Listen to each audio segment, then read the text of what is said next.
केंद्र सरकार ने संसद सदस्यों के वेतन में 24% की बड़ी बढ़ोतरी की घोषणा की है। ये 1 अप्रैल 2023 से प्रभावी होगा। वर्तमान सदस्यों के मूल वेतन और दैनिक भत्ते में भी इजाफा किया गया। मौजूदा सांसदों की सैलरी के अलावा पूर्व सांसदों की पेंशन में भी बढ़ोतरी की गई। मौजूदा सांसदों को अब 1,24,000 रुपए प्रति माह वेतन मिलेगा, जबकि पहले उन्हें 1 लाख रुपए प्रति माह मिलते थे। दैनिक भत्ता 2,000 रुपए से बढ़ाकर 2,500 रुपए कर दिया गया। पूर्व सांसदों की पेंशन 25,000 रुपए प्रति माह से बढ़ाकर 31,000 रुपए प्रति माह कर दी गई। 5 साल से अधिक की सेवा के प्रत्येक वर्ष के लिए अतिरिक्त पेंशन 2,000 रुपए प्रति माह से बढ़ाकर 2,500 रुपए प्रति माह कर दी गई। सांसदों का मूल वेतन भी बढ़ा दिया गया। इस 50,000 रुपए से बढ़ाकर 1 लाख रुपए कर दिया गया।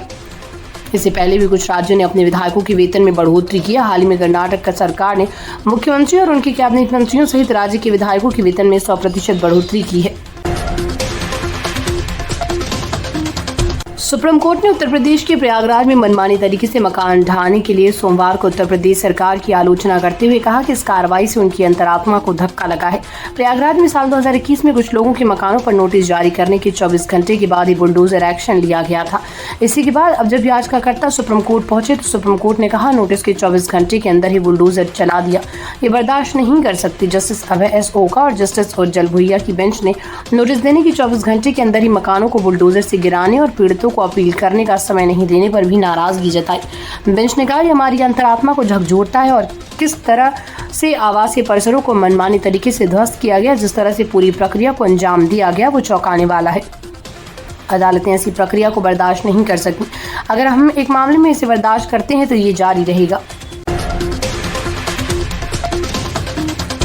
मोदी सरकार ने अमेरिका को खुश करने के लिए फाइनेंस बिल 2025 में संशोधन करने की तैयारी कर ली है। भारत सरकार 1 अप्रैल से डिजिटल एड से पैसा कमाने वाली ग्लोबल कंपनियों से गूगल टैक्स हटाने वाली है।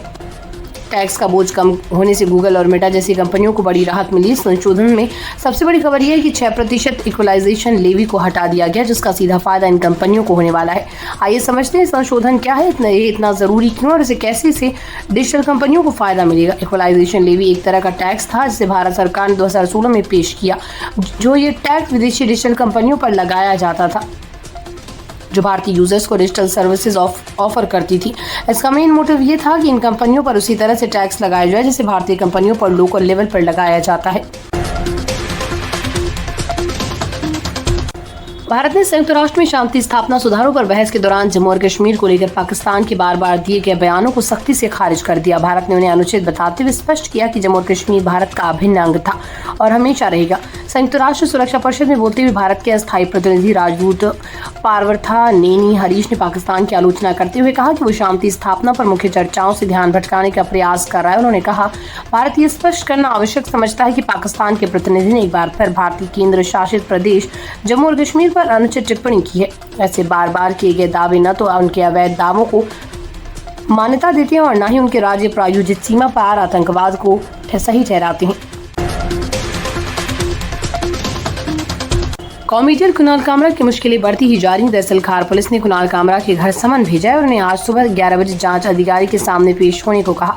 कुणाल अभी मुंबई में नहीं है। MIDC पुलिस ने स्टैंड अप कॉमेडी शो के दौरान कुणाल कामरा के जोक को लेकर उनके खिलाफ FIR दर्ज की थी, जिसे आगे की जांच के लिए खार पुलिस को सौंप दिया गया। पुलिस ने कामरा को व्हाट्सएप के जरिए समन भेजा है और उन्होंने पुलिस से कहा कि आज मुंबई नहीं आएंगे, वो तमिलनाडु में है। मीडिया रिपोर्ट्स के मुताबिक बीते दिन कामरा ने पुलिस से कहा था कि वो महाराष्ट्र के मुख्यमंत्री एकनाथ शिंदे पर अपने कटाक्ष के लिए माफी नहीं मांगेंगे, लेकिन उन्होंने कहा कि वो कानून का पालन करेंगे। कामरा ने पुलिस अधिकारियों से कहा कि वो जांच में सहयोग करेंगे, लेकिन फिलहाल मुंबई में नहीं है।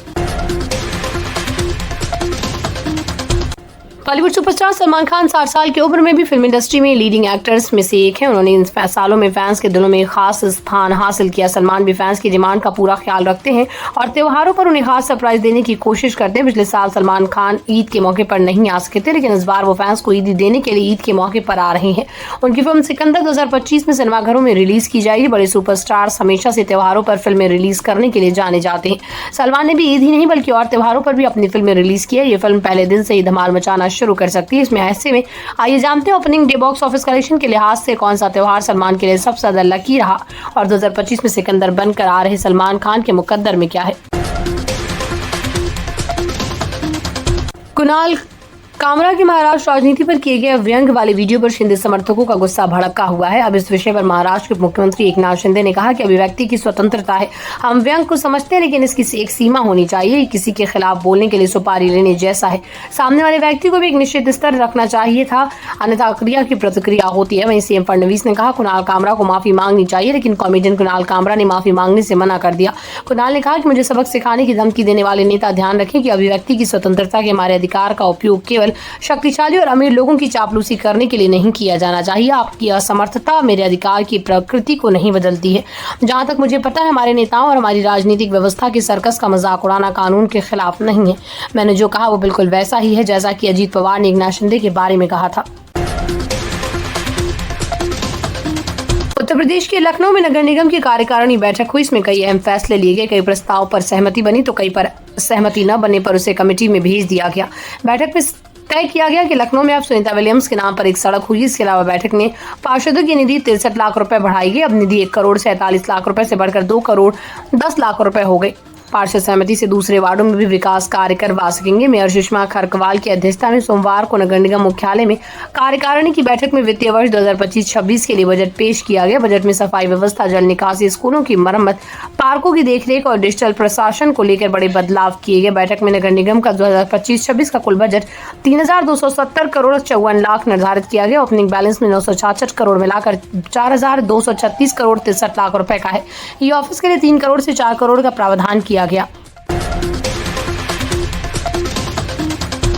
आईपीएल में हर साल कई युवा खिलाड़ी स्टार बनकर उभरते हैं। इस बार सीजन की शुरुआत में ही दिल्ली कैपिटल्स के आशुतोष शर्मा सुर्खियों में आ गए। आशुतोष शर्मा ने पिछले सीजन में भी अपनी छाप छोड़ी थी, लेकिन इस बार उन्होंने एक ऐसी पारी के साथ सीजन का आगाज किया जो लंबे समय तक याद रखी जाएगी। उन्होंने लखनऊ सुपर जायंट्स के खिलाड़ी अपनी टीम को एक हारा हुआ मुकाबला जिताया।